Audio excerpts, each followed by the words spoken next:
ગોધરા શહેરમાં આવેલ તહોરા દાળ મિલ ઉપર જિલ્લા પુરવઠા અધિકારી એચ.ડી. મકવાણા અને જિલ્લાની ટીમ તેમજ ગોધરા સિટી મામલતદારની સંયુક્ત ટીમ દ્વારા આકસ્મિક તપાસ હાથ ધરતા જ ફેક્ટરી સંચાલકોમાં ફફડાટ ફેલાયો। ગોધરા શહેરમાં આવેલ ઇલિયાસ મોહમ્મદ હુસૈન ઉમરજી સંચાલિત તહોરા દાળ મિલમાં પંચમહાલ જિલ્લા પુરવઠા અધિકારીને નાયબ કલેક્ટર એચ.ડી. મકવાણા અને તેઓની જિલ્લાની ટીમ અને ગોધરા સિટી મામલતદાર સહિત સંયુક્ત ટીમ દ્વારા આકસ્મિક તપાસણી કરતા જ ICDS તેમજ PDS માર્કાવાળી આંધ્રપ્રદેશ સરકારી તુવેર દાળનું અનધિકૃત રીતે વેચાણ કરતા હોવાનું જણાઈ આવેલ, જેમાં તુવેર દાળનો અનધિકૃત સંગ્રહ કરેલ જથ્થો 11,13,300 કિલોગ્રામ તેની બજાર કિંમત ₹16,47,68,400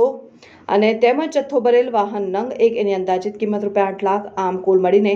16,55,68,400નો જથ્થો સીઝ કરીને તહોરા તુવર દાળની મિલના સંચાલક ઇલિયાસ મોહમ્મદ હુસૈન ઉમરજી સામે આગળની કાયદેસરની કાર્યવાહી હાથ ધરવામાં આવતા ફેક્ટરી સંચાલકોમાં ફફડાટ વ્યાપી જવા પામ્યો હતો।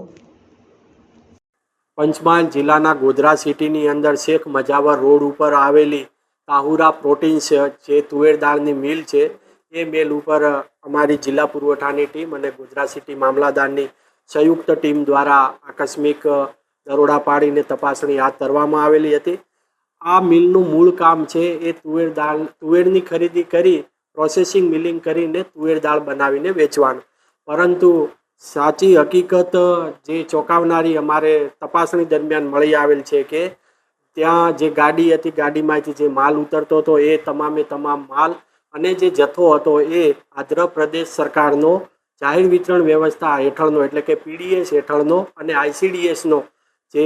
માર્કાવાળી થેલીઓ મળી આવેલ છે। આ જે 1 kgની જે થેલીઓ છે, જે હજારો થેલીઓ મળી આવેલી છે, ખાલી એ થેલીઓને ત્યાં તોડી અને એમાંથી તુવેર દાળ કાઢી અને પછી 50 kgના લૂઝ બેગ્સ બનાવીને ભરતા હતા, એ તપાસણી દરમિયાન મળી આવેલ છે। એટલે આ તમામે તમામ જથ્થો હાલ પૂરતો પ્રાથમિક દ્રષ્ટિએ જોવા જઈએ તો આંધ્રપ્રદેશની જાહેર વિતરણ વ્યવસ્થાના હેઠળનો હોય તમામે તમામ જથ્થો જે 11,13,300 કિલોગ્રામ એટલે કે 1113 મેટ્રિક ટન જેની બજાર કિંમત થાય છે 16,55,68,400 અને ગાડીની કિંમત 8 લાખ એમ ગણી અને 17 કરોડનો જથ્થો જપ્ત કરવામાં આવેલો છે। આના માટે જે હાજર મેનેજર એમના જે